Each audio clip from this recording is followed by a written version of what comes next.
The city of Jerusalem was settling into the darkness of night.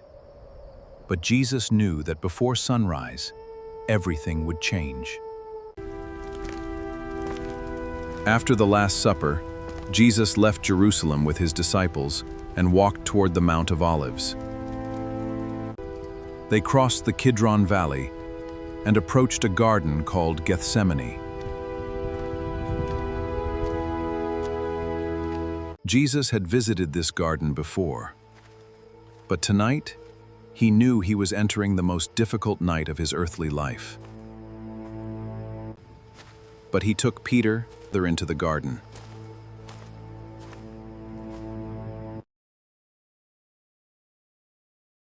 Then an overwhelming sorrow came upon Jesus. He said, "My soul is overwhelmed with sorrow to the point of death."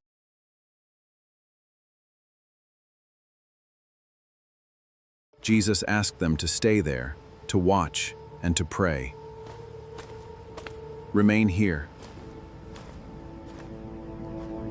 Then Jesus went farther into the darkness.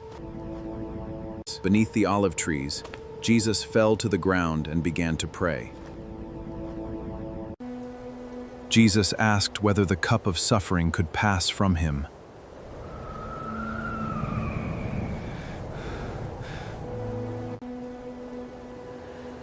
Yet he surrendered completely to his Father's will.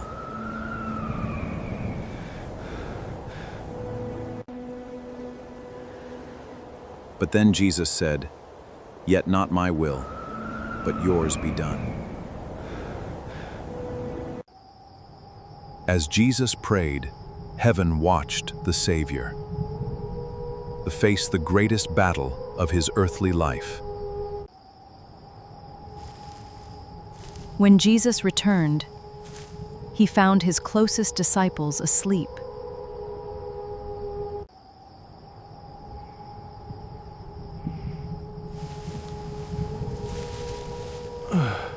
Could you not watch with me for 1 hour?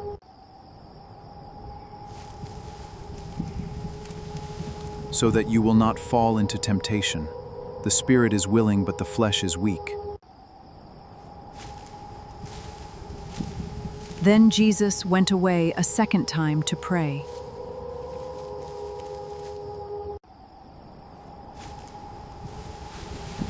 Again, Jesus surrendered himself completely to the will of the Father. In the silence of the garden, an unseen battle was taking place.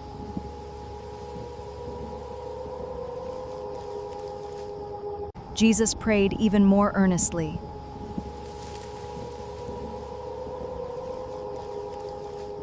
He was carrying a burden greater than anyone else could ever bear.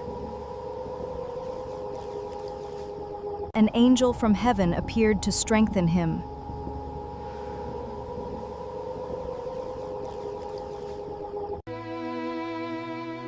Heaven did not remove the cup, but heaven gave him strength to endure it.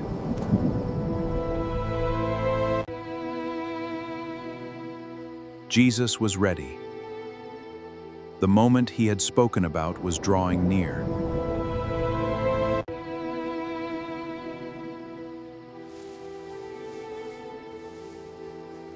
Then Jesus heard the sound of people approaching.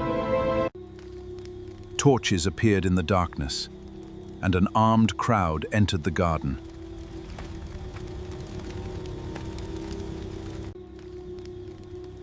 And leading them was Judas, one of Jesus' own disciples. The disciples realized that something terrible was about to happen.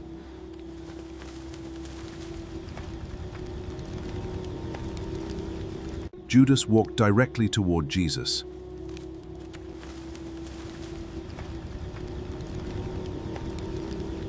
Judas had given the crowd a sign. The man he kissed would be Jesus.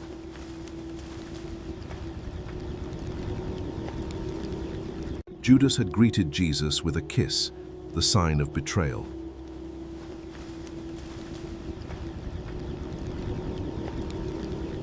Jesus knew exactly what Judas had done.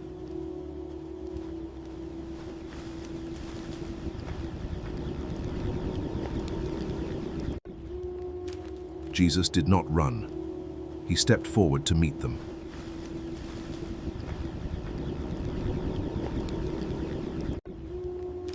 Jesus did ask them, "Whom do you seek?"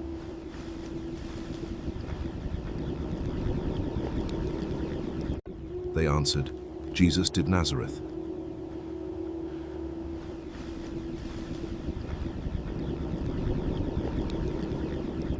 I am he.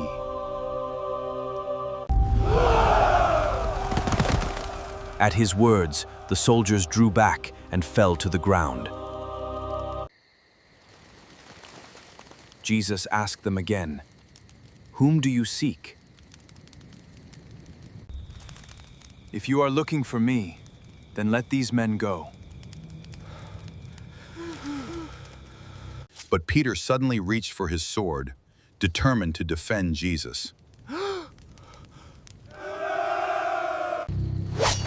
Peter struck at one of the men who had come to arrest Jesus. "No more of this."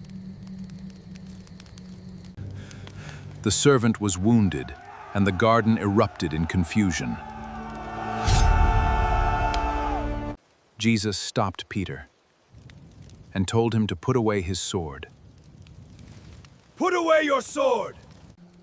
Even in the moment of his arrest, Jesus showed mercy and healed the wounded man.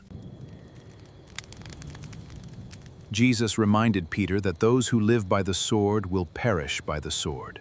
"Father, the hour has come." Jesus knew that if he asked the Father, angels could come, but he chose the Father's will, not. The cup could not simply be taken away. Jesus chose to drink it. Jesus was not defeated. He willingly gave himself. Then the soldiers took Jesus and began leading him away.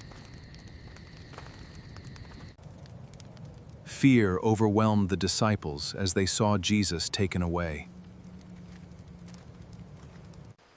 And one by one, they fled into the darkness.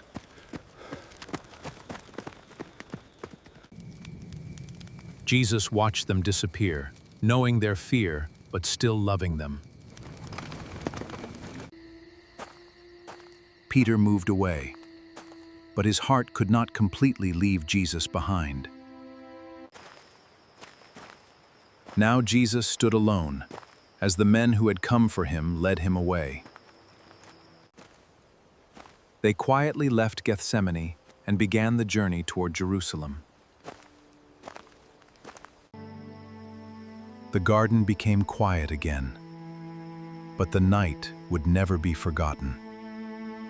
Jesus continued toward Jerusalem, knowing that a great purpose awaited him. The road ahead would lead through suffering, but Jesus continued forward in obedience. In Gethsemane, Jesus chose the Father's will. His journey to the cross had begun. He chose obedience. He chose love. He chose the Father's will.